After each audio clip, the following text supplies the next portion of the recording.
দুর্দান্ত স্বাদের হবে। নমস্কার বন্ধুরা, সোনালী কিচেনে আপনাদের সবাইকে স্বাগত জানাচ্ছি। আমার আজকের রেসিপি আলু বড়ি এবং সজনে ডাঁটা দিয়ে বাটা মাছের পাতলা ঝোল। বাঙালির প্রিয় মাছ, সেই মাছ দিয়ে কিন্তু আমি পাতলা ঝোল রান্না করেছি এই গরমে।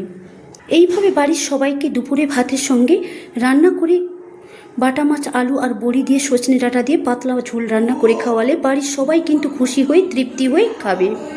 আপনারা সবাই কিন্তু রান্না করতে জানেন এই বাটা মাছের পাতলা ঝোল। তো আমি যেভাবে রান্না করতে জানি আমি সেভাবে কিন্তু আপনাদের কাছে রান্না করে ভিডিওটা শেয়ার করলাম। তো চলুন দেখে নেওয়া যাক আমার এই সজনে ডাঁটা আলু বড়ি দিয়ে বাটা মাছের পাতলা ঝোল। আমার আজকের রেসিপি সজনে ডাঁটা আলু দিয়ে বাটা মাছের ঝোল। তার জন্য আমি নিয়েছি 4টে বাটা মাছ, ছাড়িয়ে আমি পরিষ্কার করে ধুয়ে নিয়েছি আমি আলু লম্বা লম্বা করে কেটে নিয়েছি। একটা আলু নিয়েছি সজনে ডাঁটা লম্বা লম্বা করে কেটে ছাল ছাড়িয়ে নিয়েছি একটা টমেটো, আর নিয়েছি আমি বড়ি। তো বাঙালির সবচেয়ে প্রিয় হচ্ছে মাছ, তাই গরমের দিনে পাতলা ঝোল আপনাদের শেয়ার করছি। আমি যেমন করে রান্না করতে জানি আমি ঠিক তেমন ভাবে করছি।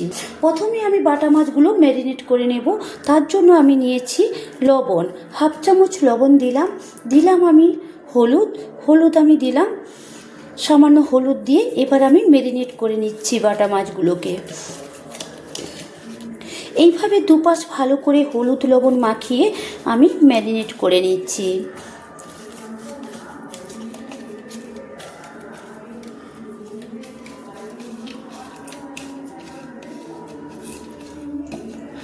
আমার বাটা মাছগুলো ম্যারিনেট করা হয়ে গেছে। এবার 3 থেকে 4 মিনিট আমি রেস্টে রেখে দিলাম। এদিকে আমি গ্যাসটা অন করে দিয়েছিলাম। তো আমার কড়াইটা গরম হয়ে গেছে, কড়াইটা বসিয়ে দিয়েছিলাম। এবার আমি দিয়ে দিচ্ছি সর্ষের তেলেই এই বাটা মাছের পাতলা ঝোলটা রান্না করে নিচ্ছি। তেলটা আমার গরম হয়ে গেছে। তো প্রথমে আমি বড়িগুলো ভেজে নিচ্ছি।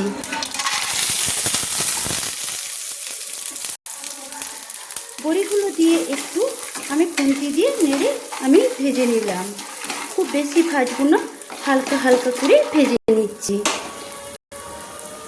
বড়িগুলো হালকা হালকা মুচমুচে হয়ে লাল লাল করে ভাজা হয়ে নিয়েছে। এবার আমি বড়িগুলো তুলে নিচ্ছি।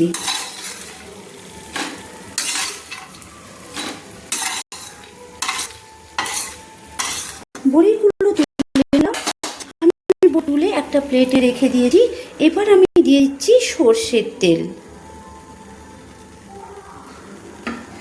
আমি তেলটা গরম হলে প্রথমে আমি মাছগুলো ভেজে নেব। তেলটা আমার গরম হয়ে গিয়েছে। এবার আমি দিয়ে দিচ্ছি সেই ম্যারিনেট করা বাটা মাছগুলো। গ্যাসের ফ্লেমটা লো করে দিলাম, দিয়ে বাটা মাছগুলো একটা একটা ছেড়ে দিচ্ছি।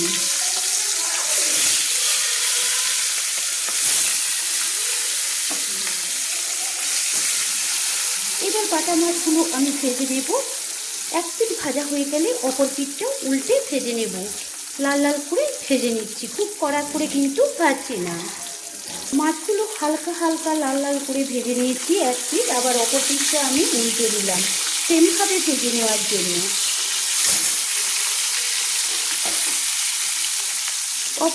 দুই পিঠ ভাজা হয়ে গেলে আমি তুলে নেব মাছগুলো আমার ভাজা হয়ে গেছে। এবার আমি একটা খুন্তি দিয়ে মাছগুলো তুলে নিচ্ছি।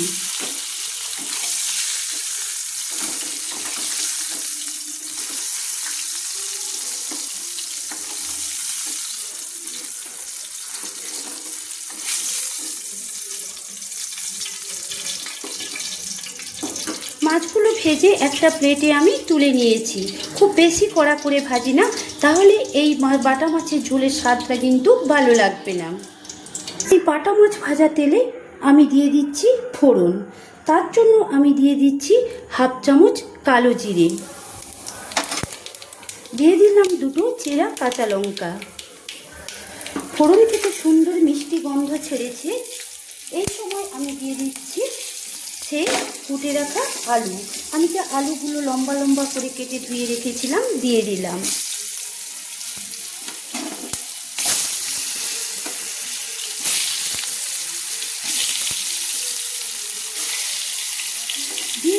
আলুগুলো একটু হালকা হালকা লাল লাল করে ভেজে নিচ্ছি।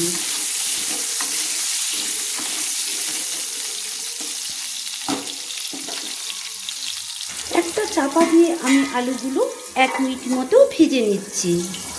ওদিকে আলুগুলো ভাজা হচ্ছে, এদিকে আমি একটা মশলা তৈরি করে নিচ্ছি। তার জন্য আমি দিয়ে দিচ্ছি জল দিয়ে দিলাম। এবার এক এক করে আমি কিন্তু গুঁড়ো মশলাগুলো দিয়ে দিলাম। এদিকে আমি দিয়ে দিচ্ছি 1/2 চামচ হলুদ, দিয়ে দিলাম আমি ঝাল লঙ্কা গুঁড়ো 1 চামচ, দিয়ে দিলাম কাশ্মীরি লঙ্কা গুঁড়ো 1 চামচ, দিয়ে দিলাম আমি জিরে গুঁড়ো 1 চামচ, দিয়ে দিলাম আমি ধনে গুঁড়ো 1 চামচ, দিয়ে আমি ভালো করে এই জলটার সঙ্গে গুঁড়ো মশলাগুলো মিক্সড করে নিচ্ছি। একটা বাটা মশলা আমি তৈরি করে নিচ্ছি।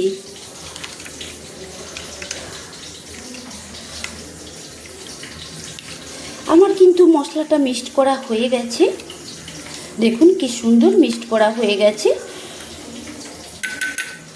এবার আমি যে আলুগুলো 1 মিনিট মতো ভাজতে দিয়েছিলাম, দেখুন আলুগুলো কি সুন্দর লাল লাল করে ভাজা হয়ে গেছে। এর মাঝখানে কিন্তু আমি একবার নেড়ে নিয়েছি। এবার আমি দিয়ে দিয়েছি সেই সজনে ডাঁটাগুলো। সজনে ডাঁটাগুলো আমি কিন্তু ধুয়ে ছাল ছাড়িয়ে কুটে রেখেছিলাম, আগে ধুয়ে নিয়েছিলাম। দিয়ে দিলাম সজনে ডাঁটা, দিয়ে আবারও আমি ভালো করে কিন্তু নেড়ে নিচ্ছি। এইভাবে সজনে ডাঁটাগুলো একটু তেলের সঙ্গে একটু ভেজে নিচ্ছি। খুব বেশি কিন্তু আমি ভাজবো না, হালকা হালকা লাল লাল করে কিন্তু আমি ভেজে নিচ্ছি। আমি ডাঁটাগুলো দিয়ে সজনে ডাঁটাগুলো দিয়ে খুব বেশি কিন্তু ভাজি না, একটু হালকা হালকা আমি লাল লাল করে ভেজে নিয়েছি। এবার আমি দিয়ে দিচ্ছি একটা টমেটো। আমি একটা টমেটো কুচিয়ে রেখেছিলাম, সেই টমেটো আমি দিয়ে দিলাম। আপনারা চাইলে টমেটোগুলো পেস্ট করে বেটে দিয়ে দিতে পারেন। টমেটোগুলো দিয়ে আমি ভালো করে একসঙ্গে নেড়ে নিচ্ছি খুন্তি দিয়ে।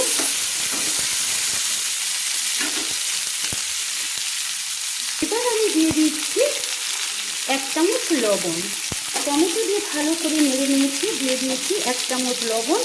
এবার আমি দিয়ে দিচ্ছি সেই গুঁড়ো মশলাগুলো, যে গুঁড়ো মশলাগুলো দিয়ে আমি জলের সঙ্গে মিক্স করে রেখেছিলাম, সেই গুঁড়ো মশলাগুলো দিয়ে দিচ্ছি। এই গুঁড়ো মশলাগুলোতে আছে, আমি আরও একবার বলে দিচ্ছি, 1/2 চামচ কাশ্মীরি লঙ্কা গুঁড়ো, 1 চামচ ঝাল লঙ্কা গুঁড়ো, আর আছে 1 চামচ জিরে গুঁড়ো, আর আছে 1 চামচ ধনে গুঁড়ো। দিয়ে ভালো করে কিন্তু আমি মশলাগুলো দিয়ে সবজির সঙ্গে আমি কষিয়ে নিচ্ছি। আমি প্রায় 2 মিনিট মতো কষিয়ে নিচ্ছি। ভালো করে আমি সেই মশলাটা দিয়ে কিন্তু আমি নেড়ে নিলাম, একটা খুন্তি দিয়ে নেড়ে নিলাম। নাড়া আমার হয়ে গেছে। এবার আমি প্রায় 2 থেকে 2.5 মিনিট চাপা দিয়ে আমি কষিয়ে নিচ্ছি। মশলাগুলো দিয়ে আমি কিন্তু একটা চাপা দিয়ে আমি কষিয়ে নিয়েছিলাম। দেখুন আমি প্রায় 2 মিনিট মতো কষিয়ে নিয়েছিলাম, তো মাঝে মাঝে কিন্তু নেড়ে নিয়েছি, না হলে কিন্তু কড়াইতে বসে যাবে, মাঝে মাঝেই নেড়ে নিতে হবে। তো দেখুন কি সুন্দর কষানো হয়েছে। তো প্রত্যেকটা রান্না এইভাবে যদি একটু ভালো করে কষানো হয়, তাহলে কিন্তু রান্নার স্বাদটা বেড়ে যাবে। আমার কষানো হয়ে গেছে একদম। আমি এবার গরম জল অ্যাড করে দিচ্ছি। খুব গরম জল নয়, উষ্ণ গরম জল আমি অ্যাড করে দিলাম। যেহেতু আমি সজনে ডাঁটা আলু দিয়ে পাতলা ঝোল করব বাটা মাছের, সেহেতু আমি একটু জল বেশি অ্যাড করলাম। আপনারা আপনাদের প্রয়োজন মতো জলটা অ্যাড করে দিবেন। আর উষ্ণ জল দিয়ে রান্নাটা কেন করছি, তাহলে রান্নার স্বাদটা কিন্তু খুব ভালো হবে, খেতে ভালো লাগবে। তাই আমি গরম জল অ্যাড করে দিলাম। দিয়ে এবার আমি মাঝারি ফ্লেমে একটা চাপা দিয়ে কিন্তু 5 মিনিট মতো, 4 থেকে 5 মিনিট মতো আমি রান্না করে নিচ্ছি। 4 থেকে 5 মিনিট পর আমি চাপাটা খুলে দিয়ে দেব বাটা মাছগুলো, সেই ভেজে রাখা বাটা মাছগুলো। 4 থেকে 5 মিনিট আমি কিন্তু রান্নাটা করে নিয়েছি মাঝারি ফ্লেমে। দেখুন ঝোলটা কি সুন্দর ফুটছে, আর দেখুন ডাঁটাগুলো কি সুন্দর দেখাচ্ছে, দেখুন কি সুন্দর ডাঁটাগুলো। দেখুন এইভাবে আলু সজনে ডাঁটা বড়ি দিয়ে বাটা মাছের পাতলা ঝোল খেতে কিন্তু দারুণ লাগবে। এবার দেখুন আমি যে বাটা মাছগুলো ভেজে রেখেছিলাম সেই বাটা মাছগুলো এক এক করে ঝোলে দিয়ে দিচ্ছি, ফুটন্ত ঝোলে দিয়ে দিচ্ছি। দিয়ে দিলাম বাটা মাছগুলো এক এক করে, 4টে বাটা মাছ আমি দিয়ে দিলাম। আমি যে চাপা দিয়ে আলুগুলো আমি যে চাপা দিয়ে রান্নাটা করেছিলাম 5 মিনিট মতো জলটা অ্যাড করে 4 থেকে 5 মিনিট, দেখুন আলুগুলো কী সুন্দর সেদ্ধ হয়ে গেছে আর ডাঁটাগুলোও দেখুন কী সুন্দর সেদ্ধ হয়ে গেছে। দেখুন ডাঁটাগুলো সেদ্ধ হয়ে গেছে। তো দেখালাম, দেখুন প্রত্যেকটা আলু কিন্তু সেদ্ধ হয়ে গেছে। আবারও দেখাচ্ছি, দেখুন ডাঁটাগুলো সেদ্ধ হয়ে গেছে, দেখুন কী সুন্দর। এবার আমি মাছগুলো দিয়ে প্রায় 2 মিনিট মতো আমি রান্না করে নেব। মাছগুলো দিয়ে আবারও আমি উল্টে দিচ্ছি। যেহেতু গরম পড়েছে, এইভাবে যদি মাছের পাতলা ঝোল করে খাওয়া হয় খেতে কিন্তু দারুণ লাগবে। ব্যাস, এবার আমি না চাপা দিয়ে কিন্তু 1 থেকে 2 মিনিট মাছগুলো দিয়ে 2 মিনিট মতো রান্না করে নিচ্ছি। মাছগুলো দিয়ে যদি একটু রান্না করা হয় তাহলে কিন্তু ঝোলের স্বাদটা কিন্তু খুব ভালো লাগবে। আমি মাছগুলো দিয়ে প্রায় 1.5 মিনিট মতো আমি কিন্তু রান্না করে নিয়েছি। দেখুন কি সুন্দর হয়েছে। এবার আমি দিয়ে দিচ্ছি 4টে কাঁচা লঙ্কা। 4টে কাঁচা লঙ্কা আমি চিড়ে রেখেছিলাম, 3টে কাঁচা লঙ্কা আমি দিয়ে দিলাম। দিয়ে দিলাম আমি একটু 1/2 চামচ মতো চিনি। যেহেতু আমি হালকা পাতলা একটা ঝোল করছি অল্প তেলে, সেহেতু একটু চিনি দিলেই কিন্তু স্বাদটা ব্যালেন্স থাকে। স্বাদটা ঠিকঠাক করার জন্য একটু অল্প চিনি দিলাম। এটা আপনারা দিতে পারেন, না দিতে পারেন।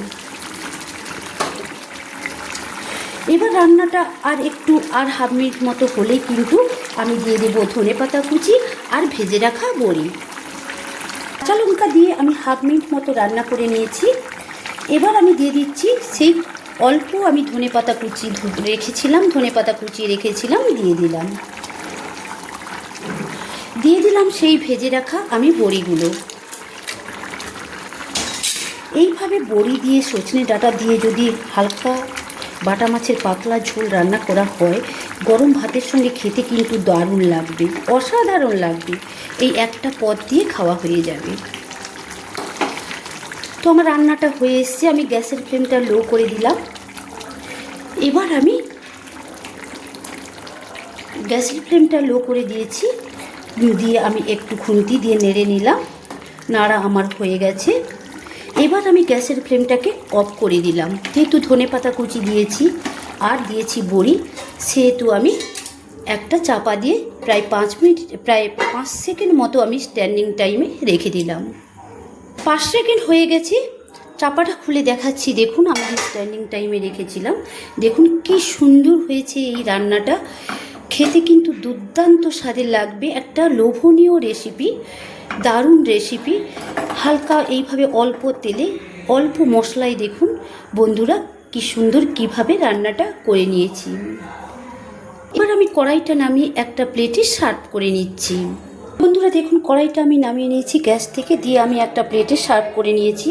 তো দেখুন কি সুন্দর হয়েছে আমার এই অল্প তেলে অল্প মশলায় সজনে ডাঁটা বড়ি দিয়ে বাটা মাছের পাতলা ঝোল। তো বন্ধুরা আমার এই বাটা মাছের পাতলা ঝোল ভালো লাগলে একটা লাইক করবেন, কমেন্টস করে অবশ্যই জানাবেন যে কেমন হয়েছে। প্লিজ যারা চ্যানেলটা সাবস্ক্রাইব করেন না, প্লিজ চ্যানেলটা সাবস্ক্রাইব করে দেবেন, পাশে থাকা বেল আইকনটা ক্লিক করে দেবেন। তাহলে কিন্তু অতি অল্প সময়ে আমি যে রান্নাগুলো পাঠাবো প্রত্যেকটা রান্নার ভিডিও আপনাদের কাছে পৌঁছে যাবে। দেখুন কথা বলতে বলতে আমি সার্ভ করে নিয়েছি পুরোটা। এবার সার্ভ করে আপনাদের দেখাচ্ছি।